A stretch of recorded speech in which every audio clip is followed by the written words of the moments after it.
I'm talking today to kids coach Naomi Richards. Hi Naomi, how are you? I'm fine. How are you, Joanne? Very well, thank you. Naomi, tell me a little bit about the book that you've written, The Parents Toolkit. Right, okay. My baby.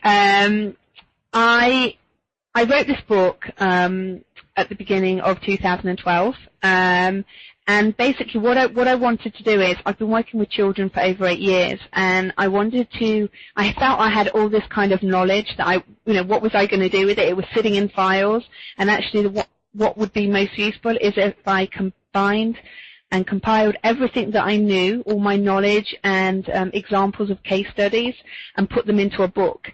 And what I wanted to share with parents is that I've been working with kids. They tell me loads of different stuff. More importantly, they tell me what they want from their parents, what they want help with, what they want, guidance with. How can they be a better person, really, and how can they get on in life? So I started writing down lots of different ideas, and obviously it fell into kind of nice chapters, and it's a very, very easy to read book because it talks to the parent as if I'm in the room with them, and it gives them ideas, tips and tools that I use in my coaching sessions, which parents can use at home. So if parents want to be almost like their own life coach for children, then they can. And then there's a section in the book which addresses all the different life skills that parents want for their children, and how do we actually pass on those kind of traits. What is self-confidence, and who is to blame perhaps for my child's lack of self-confidence? It could come from anywhere, really.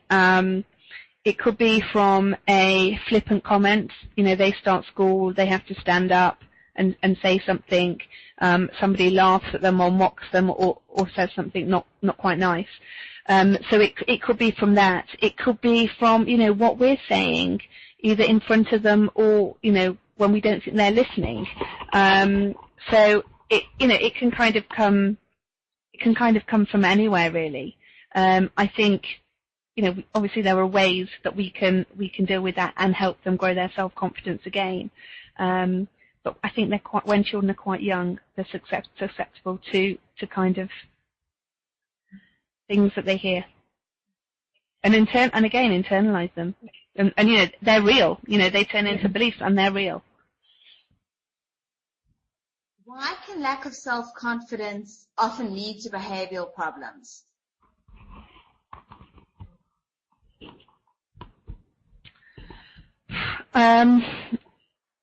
Children don't want to do something particularly. If a child doesn't feel able to do something, in a classroom setting, and they're being encouraged and persuaded to do something, and they don't feel that they're able to, then they'll try and get out of it.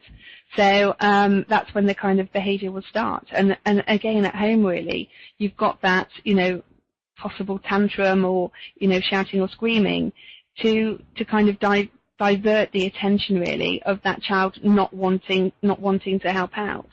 And sometimes, no amount of, we can persuade and we can use humour or whatever, but a child, can also get stuck in the moment, and, sometimes it can be difficult to move them on.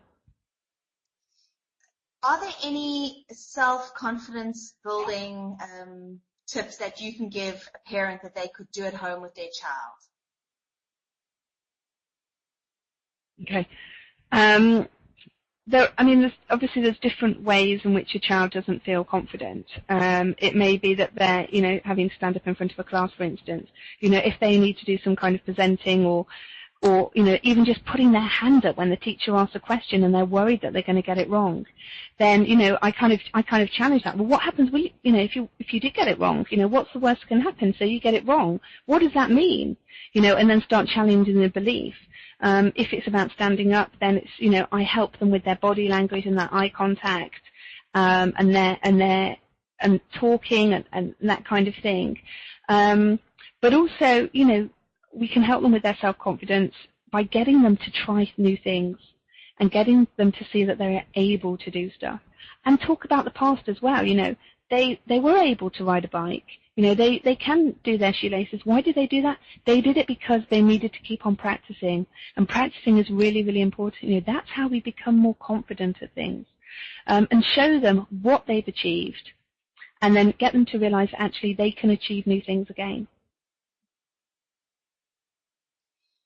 Is it important to give children responsibilities to improve their self-confidence?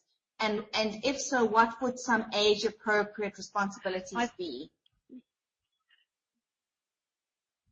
Yeah, I think yes, definitely. I think children can always help around the house. I think from about, in my opinion, about 5 years old, 6 years old, they can go downstairs, they can help themselves to breakfast, they can put their dishes in the dishwasher, they can put their laundry in the laundry basket, simple things like that. I suppose the earlier you start, the better. A 4-year-old can put their laundry in the laundry basket. That's not too much, but it might be a bit trickier saying, can you empty the dishwasher for me? I think it makes a child feel that they're part of a team, and that you are working together, and you are trusting them to do stuff as well, and that's great. Thank you, Naomi. Thank you so much for talking to me today. Okay, my pleasure. Thank you, Joanne.